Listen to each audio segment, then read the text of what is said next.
Hello and welcome to another Analysis Behind the News, where we provide the perspective that you can use to help save American liberty and independence. Last week was a whirlwind for North American trade news. First, Trump announced that we had a verbal agreement with Mexico on a bilateral deal, and then he used this to leverage Canada to get back into negotiations by Friday. If it didn't, President Trump threatened to pull out of NAFTA and then begin bilateral negotiations with Canada. Trump also gave indications that NAFTA was dead and that it was going to be replaced with bilateral agreements. Now, at this point, you might expect us to celebrate a victory over NAFTA. However, media reports have reported that the bilateral agreement, which trade experts expect to be a trilateral agreement once Canada comes back to the table, is thousands of pages long. Folks, this isn't trade. It's what's known as central planning. Even Reuters News Service reported in an article, through the side agreements, the new arrangement, talking about Mexico and the U.S., pushes North America closer to managed trade, a more interventionist model that could benefit large companies able to tailor output toward quotas, but could hurt consumers with higher prices. Central planning gives us heavily managed trade that picks the winners and losers instead of letting the free market decide. So let's realize that our nation's entire founding documents fit into a small pocket booklet. What on earth is included in the new agreement that it takes up thousands of pages? For starters, the agreement dictates industry rules, workers' pay requirements, at least for the auto industry, and environmental regulations, as well as removes trade tariffs. Where in the Constitution is there power to regulate industry or dictate industry rules and environmental regulations?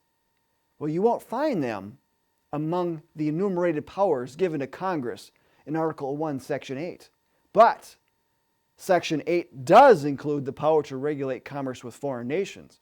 Yet this agreement takes the responsibility out of the hands of Congress and places it on autopilot, allowing a bureaucracy of the combination of the three nations to regulate North American trade. Congress would not even have the power to use tariffs to protect American industry, as our founding fathers did.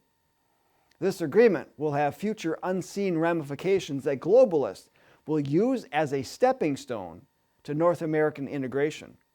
When one looks at the history of American trade, simple agreements no more than a few pages long were used to outline parameters, leaving affected business owners on both sides to work out the details in their business dealings.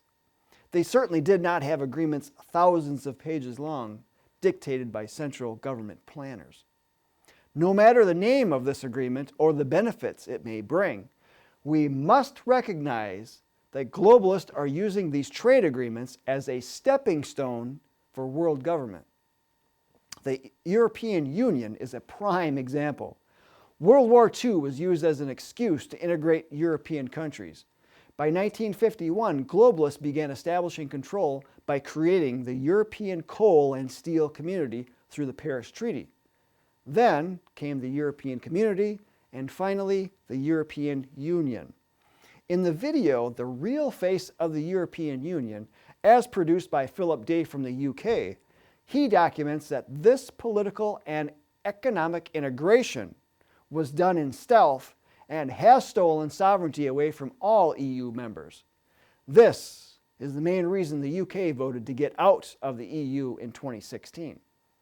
For at least the last 2 decades, globalists have been trying to bring about the economic and political integration of the North American countries.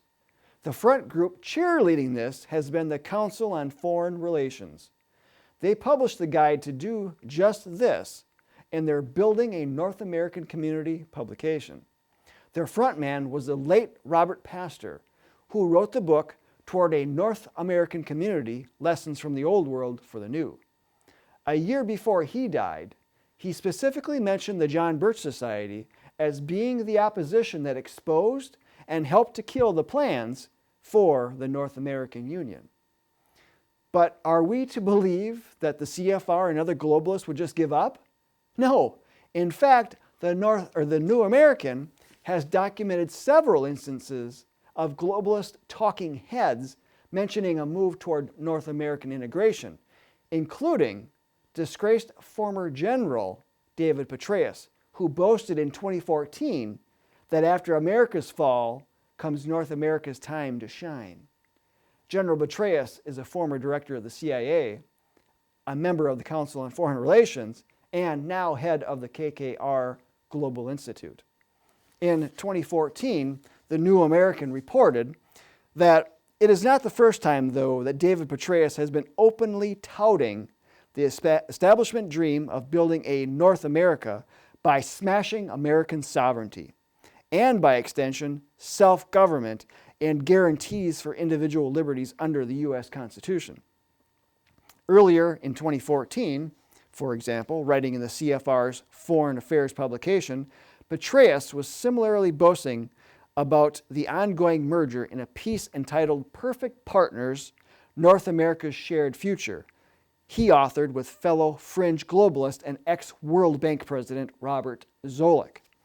In the piece, the globalist duo wrote that all three countries have the chance to forge a new forward-looking agenda for North American competitiveness and integration. The term integration, of course, was and continues to be used to describe what is happening around the world as formerly sovereign nations are merged into accountable regional regimes such as the EU, the Union of South American Nations, the African Union, the Gulf Cooperation Council, and more. Globalists around the world often use the term New World Order to publicly describe the end game. In the article for the CFR, a key globalist driver of North American integration and the erosion of sovereignty worldwide, Petraeus also called for an ambitious strategy to strengthen North America. He suggested adopting policies that foster a more integrated region, inaccurately describing America's system of self-government under constitutional rule of law as a democracy, a form of government abhorred by the Founding Fathers who established a federal republic. The three democracies in North America, he said, need a common vision so the region can meet its full potential. While NAFTA laid the foundation, Petraeus said what is required now is a comprehensive and interlocking program of policies and projects that draws together not only the three countries' national governments, but also their state and provincial authorities, private sectors, and civil societies. Why such a program was supposedly needed was not immediately clear, but it is happening quickly. Virtually every realm of government policy, though, should be continental in scope, Petraeus suggested. He called for continental cooperation in security, commerce, and protection of the environment. The continent must also have a unified energy strategy, Petraeus said.